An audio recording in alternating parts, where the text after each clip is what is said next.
San Luis Obispo County CAL FIRE announced that today marks the end of high fire season. KSBY News reporter Michael Torres spoke with officials about the decision and is live with more on that. Michael, what are the reasons behind ending high fire season? Well, Richard, fire officials say it's the amount of rain San Luis Obispo County has received the last couple of weeks, and if you add on the cooler temperatures, it's lessened the threat of a wildfire. Now, this has led to the closure of 2 rural fire stations in the county and the need for fewer firefighters. Rain on the way in San Luis Obispo County calls for the end to fire season, a season that can feel year-round for California residents. While California did receive rain last year, the dry spell into late this year set up the possibility for another destructive fire season. The results, however, were different. This year was one of the lighter years that we've seen in the last 4 years.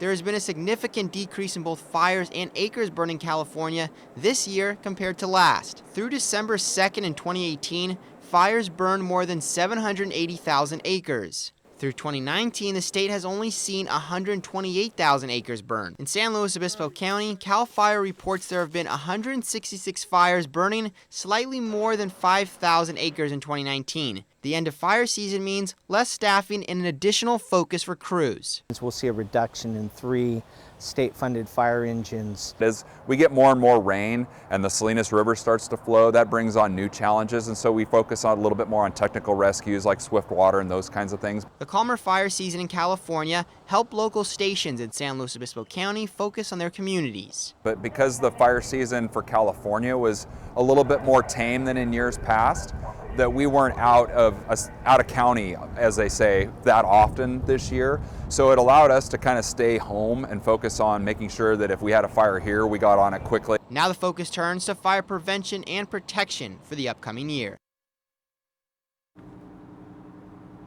Jalbert says even though San Luis Obispo County has had some rain, all it takes is a few weeks of dry weather and some winds for there to be the potential of a larger wildfire. Live in San Luis Obispo, Michael Torres, KSBY News. All right, Michael, thank you. And the end of high fire season here in the county means that burn permit suspension has also been lifted and open burning season has begun.